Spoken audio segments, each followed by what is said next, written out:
Hi, this is Joe Beck from My Real Estate Recovery. Happy Monday.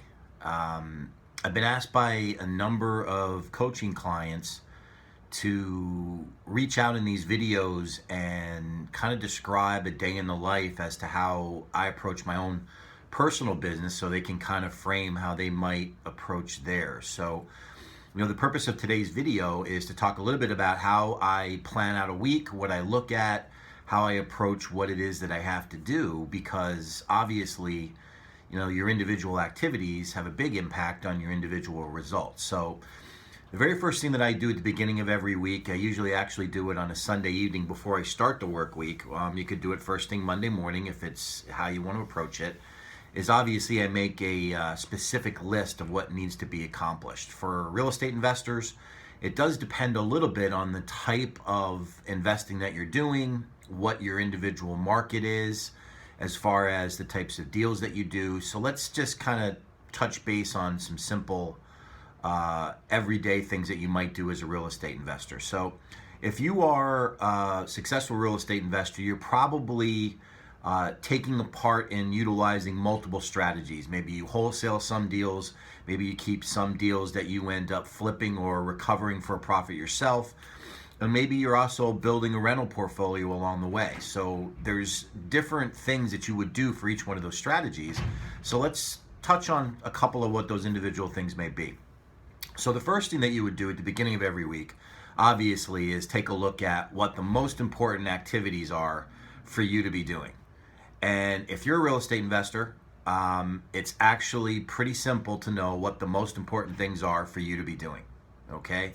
The most important things that you can be doing as a real estate investor, especially if you want to actually put together a significant number of individual transactions, is you better be out there making offers.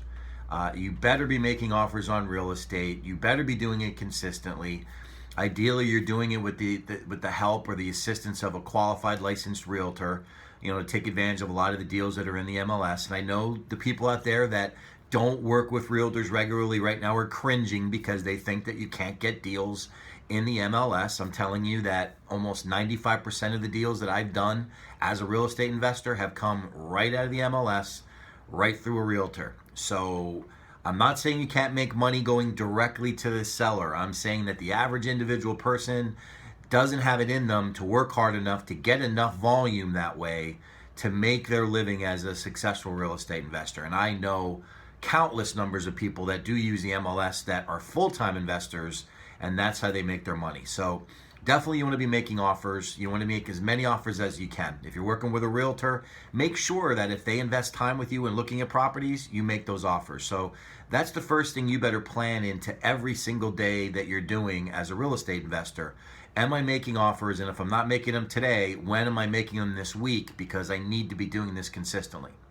Second thing you need to be doing, especially if you are wholesaling or working with other investors, is you better be adding names to your qualified networks. And what I mean by that is, if you're looking for wholesale buyers, you better be adding wholesale buyers to your personal buyers list on a regular basis. The easiest way of doing that is setting a very specific goal or objective for yourself on a daily, or perhaps at the longest side, a weekly basis. Say to yourself, look, every day I'm going to add at least one qualified buyer to my list, or every week I'm going to add at least 5 or 6. But if you don't ever plan for exactly what it is that you're going to do, if you don't ever write down specifically how many you're going to get, you'll probably never go out and do it. There'll probably be 20 other things that'll come up in your day that'll just prevent you from going out there and doing that. What I do every week is, I jot down what I need to accomplish, and I make sure that I don't finish up that week until I've accomplished that goal. So as a real estate investor, you're making offers, you're finding potential buyers. If you are in the process of working on projects, if you have flips or retail recoveries going on where you're out there, it's a good thing to plan out your week as far as what projects you might be inspecting, what things you might be looking at that day. Now, I am hoping as a real estate investor that you are not out there swinging the hammer yourself and doing that work yourself, okay? That's a tough road. Not that you can't make money that way, but I'm telling you, doing all that work yourself is a very, very difficult way to sustain a business. Eventually you get to the point that it's just too much. And finally, one of the things that's very important as well is to plan out, okay, how are you going to generate a profit this week as a real estate investor? Are you going to wholesale a contract to another investor? Do you have meetings scheduled to do that? Are you going to sell a property that's already on the market or that you're trying to sell privately? How are you going to generate a profit? So you better be thinking about these things as you start up every single week as a real estate investor. I'm talking about making offers, basically putting deals together. I'm talking about adding qualified people to your network, potential cash buyers, other resources, other people that could help your business, other people that are actually out there as investors. Meet new investors every week, add them to your list so you can stay in contact with these people. And the third thing, every bit as important, is how are you going to make money? How are you going to profit?